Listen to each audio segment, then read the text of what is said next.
Bismillah ar-Rahman ar-Rahim.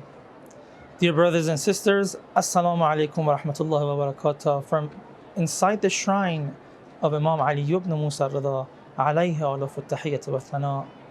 I'm with you again to talk about the Ahlul Bayt, to talk about the holy month of Ramadan, and tonight specifically about Laylatul Qadr, as we are approaching the beautiful moments of Laylatul Qadr, beautiful minutes and seconds and hours of Laylatul Qadr. And also, as we are approaching the martyrdom anniversary of Amir-al-Mumenin alayhi salatu wassalam. Let's start by talking about Amir al-Mu'minin, the father of all the A'imma, the grandfather of Imam al-Reza. Let's get permission from Imam al-Reza here at the Shrine of Imam Reza to speak about Amir al-Mu'minin. Really, it's not easy to talk about Amir al-Mu'minin, especially on the night of his martyrdom. Ali ibn Abi Taeb, the warrior, the great Abid, the great Zahid, the great knowledgeable companion and Imam. Amir al-Mu'minin was not an ordinary figure. He was a perfect human. Therefore, it is very difficult to talk about him. It is very difficult to understand who he was. It is very difficult to understand what he did. And it is very difficult to understand how much we owe him. Amir al-Mu'minin, Ali ibn Abi Talib, the commander of the faithful. If you want to look at the life of Amir al-Mu'minin, he was the first man who accepted the invitation of Rasulullah and accepted and embraced Islam. As-sabiqun as-sabiqun ulaika al-muqarrabun.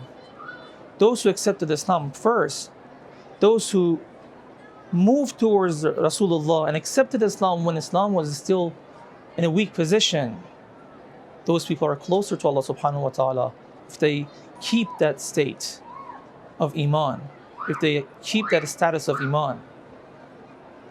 Amir al-Mu'minin, when you look at his life, when you see different aspects of a man, as one of the scholars of Ahlul Sunnah says, جُمَعَ الْأَزْدَادُ فِي صِفَاتِكَ. When you look at the life of Amir al-Mu'minin, you see contradictions coming together. From one side, he's a great warrior. When he goes to fight with the enemies of Allah subhanahu wa ta'ala and the enemies of mankind, he's a great warrior. He kills. He goes forward. He doesn't get intimidated. He doesn't fear anything. He goes forward. His armor, it's famous that his armor only had one side in front of his chest and nothing on the back, because he would never turn on his enemy, turn his back on his enemies. And at night, he's a monk. He's a zahid. He's a worshipper. He's someone who cries like a baby at night when he speaks to Allah subhanahu wa ta'ala. When it comes to reaching out to the needy and the orphans, the aitam of Rasulullah, the aitam of the society of Rasulullah, he goes out at night all alone. He carries food and other things that the needy at that time needed on his shoulder, and he takes it to their houses, and he cooks bread, he bakes bread for them, he cooks food for them, he plays with their kids. These are things that when you see in one person, you get mesmerized by the personality of that person. He was the most knowledgeable of all. Amir al-Mu'minin and Rasulullah, as hadith says, they had 2 gatherings every day. In the morning, the Ahlul Bayt, Lady Fatima al-Zahra and their children, Amir al-Mu'minin and their children, they were allowed to attend the meeting and that gathering, and Rasulullah would teach them his knowledge. whatever Allah subhanahu wa ta'ala had taught him, had given him.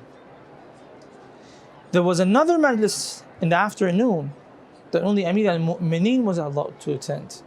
And it was a private meeting between Rasulullah and Amir al-Mu'mineen, alayhim salawatullah. Rasulullah says, أنا مدينة العلم أنا مدينة العلم وعلي بابها. I'm the city of knowledge, and the gates to that city is Ali. It is very difficult to imagine the sum of knowledge Amir al-Mu'mineen carries in his heart, in his soul. That's why he's an infallible, because he knows the reality of everything. Such a person, he never moves towards sinning and disobeying Allah subhanahu wa ta'ala. The state of his zuhd is such that he had to break the bread using his knee to be able to eat it. He's known as Abu Turab because he used to sleep on dirt. We speak of Amir al-Mu'mineen and we remember the ibadat of Ali ibn Abi Talib, the prayers that he used to pray every night. History says Imam al-Sajjad was cutting the extra skin that his forehead had developed due to doing sajda a lot, using scissors. So Imam al-Baghr tells him, you're bothering your body too much. Something close to this, that you're putting too much pressure on your body. Maybe you should, take it a little easier on yourself. Imam al-Sajjad tells him, grab that book in the corner of the room and read about the ibadat of Ali ibn Abi Talib and how he worshipped Allah subhanahu wa ta'ala, and see if I by any chance can get close to what he was in worshipping Allah subhanahu wa ta'ala. He was known for being harsh with the enemies of Allah subhanahu wa ta'ala and kind with the orphans and the needy and those that Allah subhanahu wa ta'ala loves. Amir al-Mu'mineen, when it came to defending the truth, he never felt intimidated. He never felt scared. He never felt shy to defend Islam. This is the property of Allah subhanahu wa ta'ala, Baytul Mal. I'm not going to share it with anyone. I'm not going to divide it between my friends. I'm not going to divide it between the companions of Rasulullah. It is what has to go to the people. And I'm not going to go easy on anyone when it comes to Allah subhanahu wa ta'ala. That's why when people complain to Rasulullah that Ali is khashan, he said, yes, he is khashan, but innahu khashanun fi zatillah. Our time is limited, brothers and sisters. It is very difficult to talk about the life of a man who gave us the life we have today, the wilayah that we have today, which has saved us from the dark form of life that those who don't have wilayah are experiencing these days. We ask Allah subhanahu wa ta'ala to make us true followers and true believers and true Shias of Ali ibn Abi Talib. Wassalamu alaikum wa rahmatullahi wa barakatuh.